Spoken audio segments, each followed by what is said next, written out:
এই চ্যানেলে সম্প্রচারিত সকল খবরই সচেতনতামূলক এবং শিক্ষণীয়, কোনো কিছুই প্রভাবিত নয়।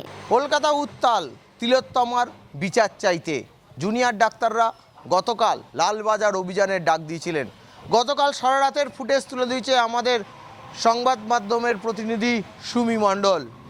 তার উঠে আসা প্রতিবেদন থেকে ডাক্তারদের আন্দোলন আরও তীব্র থেকে তীব্রতর হয়েছে। দাবি ছিল তাদের একটাই, যে সিপির পদত্যাগ চাই। সেই সিপির পদত্যাগের যে দাবি, সেই দাবি নিয়ে যখন তারা আন্দোলন করছে, সেইখানে দাঁড়িয়ে আজকেও যখন তারা দাবি থেকে এক ফোঁটাও সরেননি, তখন ডাক পাঠিয়েছে তাদের 20 জনের প্রতিনিধি দলকে মানববন্ধন করে ব্যারিকেড খুলে নিয়ে যাওয়া হবে সিপির কাছে। ট্রাফিক গার্ডের সিপির সঙ্গে কথা বলে লালবাজারে নিয়ে যাওয়ার কথা জানিয়েছেন এবং পুলিশের তরফ থেকে মানববন্ধন করে 20 জনের প্রতিনিধি দলকে নিয়ে যাওয়া হবে আজকে লালবাজারে। শেষ পর্যন্ত বিনীতবাবুকে দেখা করতে হচ্ছেই জুনিয়র ডাক্তারদের সঙ্গে এবং জুনিয়র ডাক্তারদের দাবি এক, সিপির পদত্যাগ। এই দাবি নিয়ে কিন্তু তারা তাদের আন্দোলন করছেন। রাতভর আন্দোলন, গান, আন্দোলনের সুর আরও তীব্র হয়েছে। ভোরে তারা স্লোগান তুলেছেন, রাতেও তারা স্লোগান তুলেছেন। তাদের দাবি এবং দফায় পুরোটাই কিন্তু বিনীতবাবুর পদত্যাগের দাবি।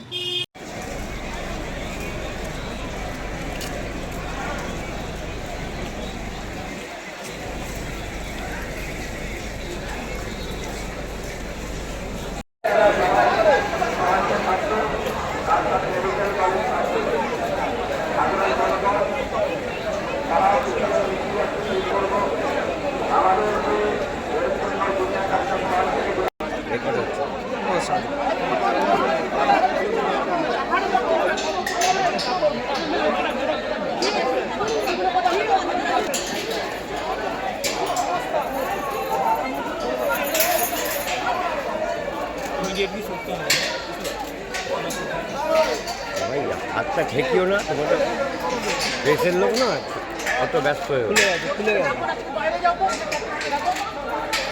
তালা খুলে গেছে।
কোন দিকে যায় ডাক্তারবাবুদের আন্দোলনের পর্যায়, সেই দিকে থাকতে হবে নজর।